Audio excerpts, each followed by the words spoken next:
Bonjour monsieur. Bonjour, bonjour. Vous allez présenter la télévision nationale du Niger. Oui, je m'appelle Ndongo Fall,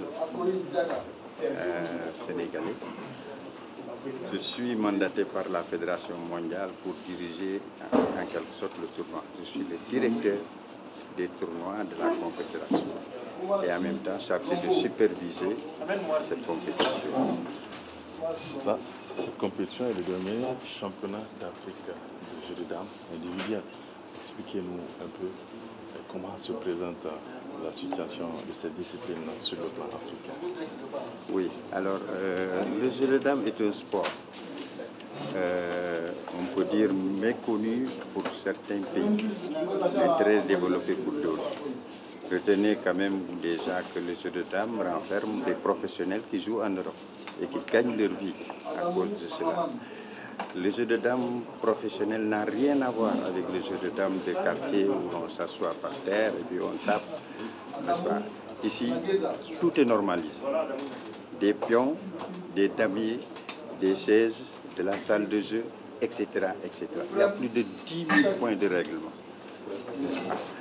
Alors donc, au niveau de la Fédération mondiale, on organise tous les 2 ans le championnat du monde de jeu de dames. Et comme les autres disciplines, il y a des tournois qualificatifs de zone. Ici, actuellement, nous jouons le tournoi de zone Afrique, où l'Afrique a 5 places au football pour aller à la Coupe du Monde de l'année prochaine. Et ça fait la 16e édition que nous jouons, n'est-ce pas, cette année, ici au Niger. Et ça un tournoi, c'est un tournoi d'envergure continentale. On attendait quelque chose comme 18 pays, mais avec les difficultés de santé comme l'Ebola et consorts, certains pays ont eu des réticences pour venir, n'est-ce pas? Ce qui fait que nous sommes 11 pays. 11 pays, c'est déjà costaud, avec quelque chose comme 5 grands maîtres. 5 grands maîtres, c'est la classe supérieure des damis au niveau mondial. Et pour une fois, depuis 1960, on a eu un Sénégalais sur le podium à la personne de Feu Babassi. C'est l'année dernière qu'on a eu la 2e place mondiale par le grand maître international Jean-Marc Ndiofan qui est là. Et il y a aussi le tenant du titre et d'autres grands maîtres qui sont là. On a aussi signé un partenariat avec la Fédération mondiale qui est venu en appoint, en matériel. Et nous avons un matériel très sophistiqué, c'est-à-dire c'est des damiers électroniques qui valent l'unité à plus d'1,5 million. Alors c'est des damiers qui nous permettent à l'heure actuelle de retransmettre les parties qui sont jouées dans le net, dans l'internet, et ces parties qui sont jouées en ce moment sont suivies partout par le monde. On vient d'avoir des appels de l'Europe, de la Russie, etc., des États-Unis qui disent qu'ils suivent très bien, etc. Bon voilà, 16 éditions, quel a été donc le parcours de cette discipline en 16 éditions? Bon, le parcours, il y a eu 16 fois qu'on a joué le championnat d'Afrique. La première fois, c'était à Dakar. Il y a 2 ans, c'était au Burkina Faso, etc. On a joué au Cameroun, à Abidjan, etc., dans beaucoup de pays. Alors, on les joue tous les 2 ans. 16 éditions, ça signifie 32 ans d'existence. 32 ans. Et chaque fois, nous présentons des joueurs au niveau mondial. Alors, l'année dernière, on a joué en Russie. Et c'est de là où je disais que le grand maître international Jean-Marc Ndiofan a remporté la 2e place. Il est vice-champion du monde. Et il va jouer contre le tenant du titre dans 5 pays de par le monde, au Brésil, à Yaoundé, au Burkina, en Russie, etc., avec 4 parties par pays, pour titre en jeu, pour déterminer le nouveau champion du monde. Donc l'Afrique a les possibilités de remporter le titre mondial actuellement. Parlant aussi du partenariat que j'évoquais tout à l'heure, la Fédération mondiale nous a envoyé un expert en informatique pour nous diriger cette prise dans l'Internet. Heureusement aussi pour nous, ce monsieur assure l'intérim du président de la Fédération mondiale. Ils nous ont amené également un grand maître qui vit en Belgique, c'est Mako Doundiaye, qui est chargé des démonstrations, des explications et un peu de la formation que nous allons initier ici. La dernière question, c'est pourquoi le choix du Niger? Bon, le Niger a fait un bond extraordinaire parce que je peux dire que, à part le Cameroun, qui en 1996 est venu grossir les rangs de la KJD en 1996 et qui a organisé 4 ans après, c'est-à-dire en l'an 2000, le championnat d'Afrique, le Niger a battu ce record. Parce que le Niger est venu en 2012 en tant qu'observateur au Burkina. Et en 2 ans, ils ont pu mettre en place leur fédération. Ils ont pu monter un comité d'organisation très efficace. Et tout cela vaut aujourd'hui que le Niger organise le championnat d'Afrique. Bien sûr, c'est la première fois qu'il organise. C'est pourquoi il pourrait y avoir des impairs, un peu d'impairs, et nous demandons quand même aux autorités nigériennes d'être très indulgentes à travers cette jeune fédération qui fait en tout cas des bons merveilleux. Nous avons présentement quelques difficultés et c'est à l'honneur du ministre, nous allons exposer ces petites difficultés pour que quand même l'organisation soit dans les normes. Parce qu'en tant que superviseur, il y a des normes qu'il faut respecter. Et nous allons lui exposer tout cela tout à l'heure pour qu'il puisse nous appuyer. Et apporter des solutions. Très bien. Bonne chance alors. Merci. Merci beaucoup. Moi, on va donner tout à l'heure le coup d'envoi.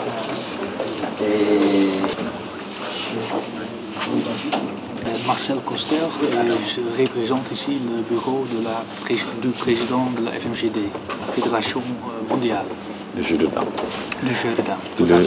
Présentez-nous un peu ce jeu de dames, cette discipline sportive-là, à travers le monde. Comment se présente-t-il présentement dans le monde, le jeu de dames? Le jeu de dames, c'est une des 5 jeux d'esprit classiques, c'est-à-dire ensemble avec le jeu d'échecs, le jeu de bridge, le shang-chi et le jeu de go. C'est le jeu d'esprit le plus intellectuel. Et c'est organisé dans le monde entier, c'est-à-dire que la FMGD a 4 confédérations. Sur 4 continents, le jeu de dames est organisé. En total, il y a 70 membres de la FMGD affiliés. Ici, je dois féliciter la fédération nigérienne parce qu'ils ont réussi à inviter ici des joueurs de 11 pays africains. Et ça, jusqu'à ce moment, est le plus grand tournoi, le plus grand championnat d'Afrique qui a été joué. Et comme je sais que la FENIDAM, la Fédération FENIDAM est une organisation jeune mais très ambitieuse, j'ai beaucoup de confiance que le jeu en Niger développera très très vite. Par rapport à cette présente compétition, comment voyez-vous la capacité de ces joueurs-là, leur niveau, comment l'appréciez-vous? Le niveau africain, d'une manière générale. Le niveau africain.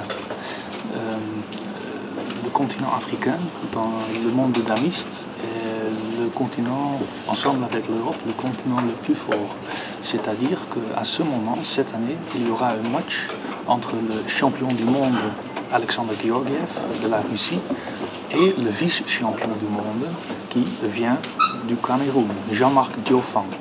Donc l'Afrique est vraiment en top du monde. Ouais, parce que l'Afrique occupe la place de vice-championne.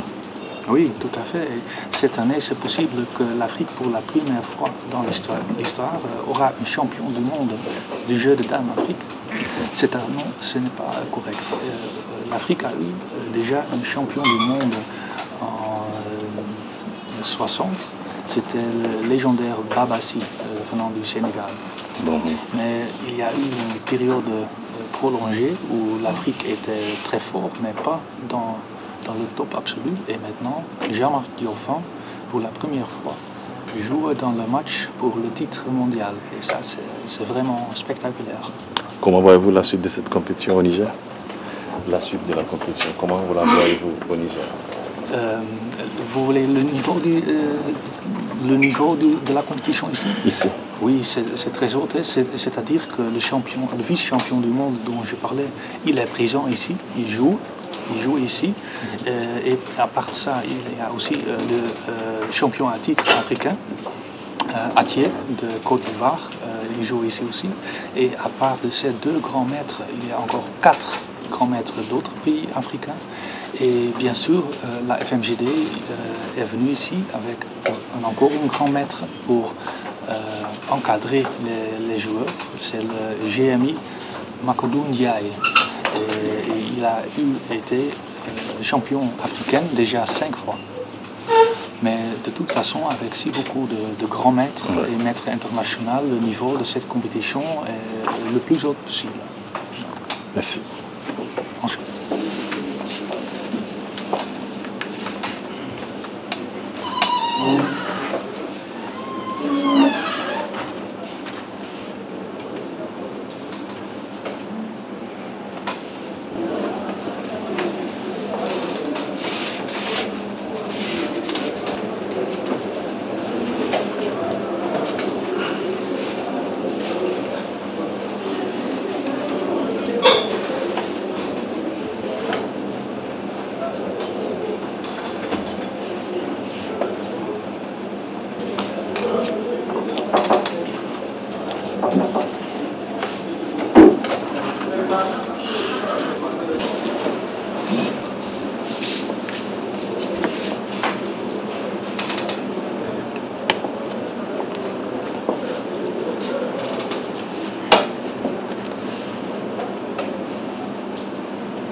moment, c'est le joueur des Noirs qui ont attaqué ici par 22-28.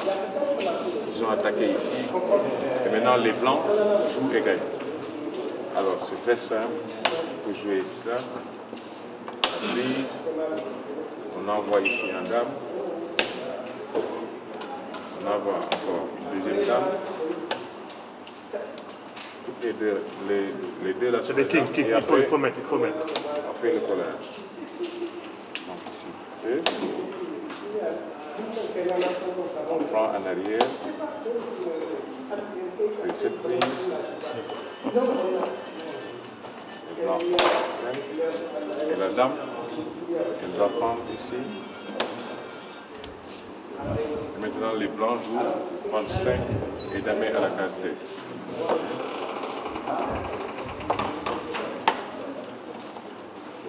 Et la partie est finie. Et la partie est finie, ça c'est une dame, et les deux pions ils ne peuvent pas traverser, parce que comme ça, la dame prend. Ça c'est juste une petite combinaison pour vous donner une idée. Très haut niveau. Oui, au très haut niveau, en fait, il faut comprendre que les grands maîtres actuellement, c'est tous pratiquement des professionnels qui jouent dans les grands tournois et qu'ils ne font que ça. Donc ils font des études, tout ça, ils participent dans des grands tournois internationaux. Donc nous, on a été dépêchés ici, à Niamey, pour nous occuper un peu des explications et du contact entre le public et les joueurs et le public aussi et notre jeu, pour pouvoir aussi donner des explications par rapport à notre discipline. Quelle est la différence qui existe entre ceux-là qui jouent, qui font le jeu de dames juste par distraction et pour vous qui le pratiquez de façon professionnelle? Oui, tout à fait. Il y a une grande différence entre un amateur et un professionnel. Mais cela ne veut pas dire qu'on est plus fort qu'eux. C'est parce que peut-être nous, on a décidé d'aller beaucoup plus loin dans notre discipline. Mais ils pratiquent à peu près le même jeu. Déjà, il y a une grande beauté qu'on retrouve dans l'amateur qui joue dans les grandes places, par exemple comme au Sénégal ou bien ici, ou bien au Burkina Faso. C'est le même jeu, mais comme nous, on a choisi d'être professionnels, c'est seulement la différence. Merci.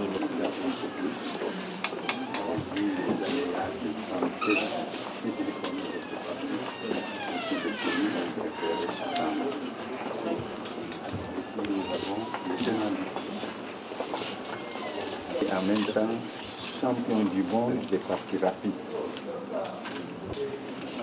Ah putain, formidable. Tous son compatriote.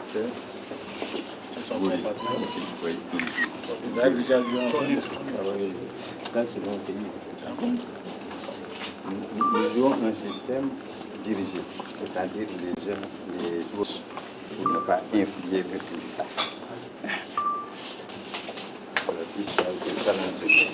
Il n'a même pas gagné le prix. Le prix Philor, à la personne de M. Jean-Marc Nyopon du Cameroun, qui est vice-champion du monde. Il va rencontrer en 20 parties les tenants ici, dans 5 pays de Bandemont, au Brésil, en Russie, au Burkina, en Hollande, qui font un jour. Donc nous espérons que l'Afrique va une fois gagner ce titre mondial. Jean-Marc Ndiopon, il joue comme le Niger était venu en 2012 en observateur. Mais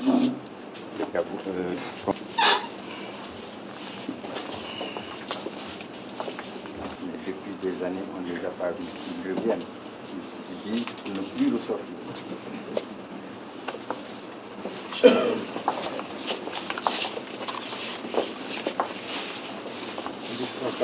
Moussa Camara de la Guinée, qui joue Adama Koné du Burkina.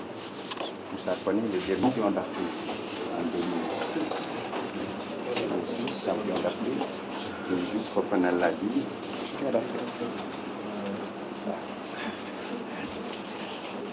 Sidiki Diané, c'est de quelle nationalité? Du Mali. Le Mali était nation de Sénégal. C'est là où est née la Confédération africaine en 1974. Il venait, il joue Mamoutou Marifou, Mamoutou Marifou. Bonne chance. Donc, régulièrement. quand un pays organise, il a droit à une place pour son champion, fait 2, et quand le nombre est impair, il complète à 5. Donc, ils ont gagné de toutes ces faveurs-là, c'est pourquoi ils sont 5. Le Sénégal est la terre du jeu de dames. Il y a plus de 5 grands maîtres.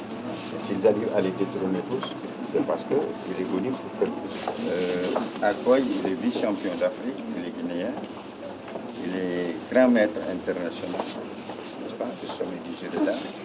Il joue contre Ndagassam, un professionnel, qui a joué en Europe, un peu partout.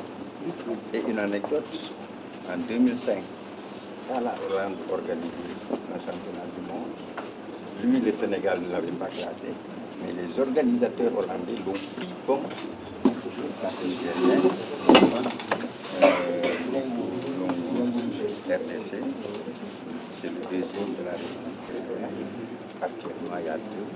Je pense que si nous avons Fred Demissi Georges de l'Éthiopie, il joue Cheikh Ahmed Suleiman. c'est le complément oui, et c'est le joueur du sponsor. Si un joueur de ça fait qu'il y a un... C'est ça? La preuve, voilà, c'est ça le compte là. Il y a 2 arbitres qui sont là. L'un, c'est Pape Monsek, il est enseignant du Sénégal. L'union qui nous fait pareillement, il est de la Côte d'Ivoire. Je peux comprendre un peu le principe. 1,5 million. Ça veut dire que ce dernier est branché. On a une difficulté parce que le matériel qui devait être amené par M. Coster de la Fédération mondiale, lorsqu'ils ont transité à Istanbul par une correspondance, ils ont pris. Alors les tamis électroniques sont de l'autre côté, électroniques dans le pion. Ce qui fait que quand tu poses le pion, quand on règle le dispositif pour mettre le tout dans Internet, automatiquement les pions sont vus.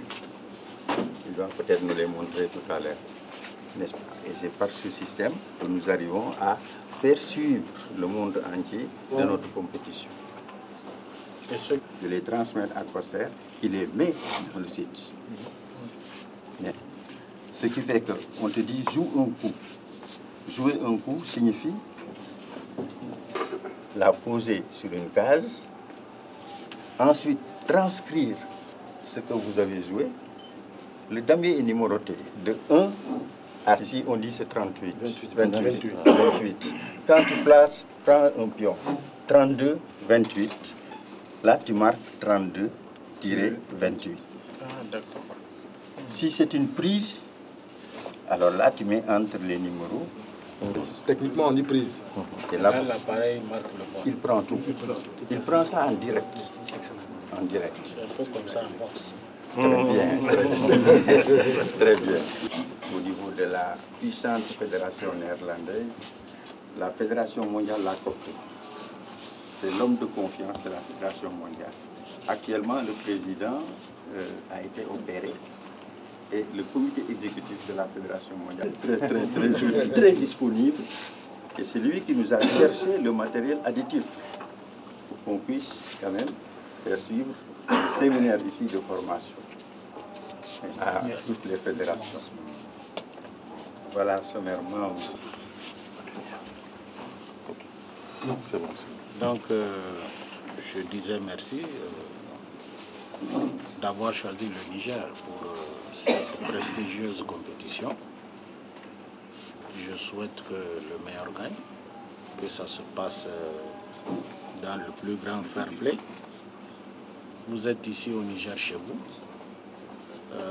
Je pense que vous l'avez ressenti depuis que vous êtes là, depuis quelques jours. Dieu vous souhaite un bon séjour. Je souhaite que la compétition se déroule dans de très bonnes conditions et que nous venions remettre le trophée donc, aux récipiendaires. Merci. Merci.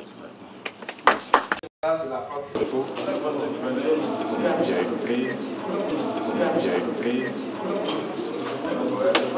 madame.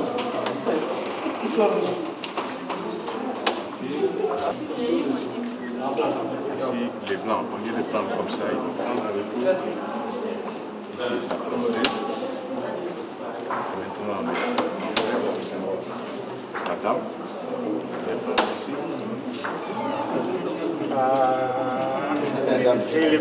Je vous laisse le soin.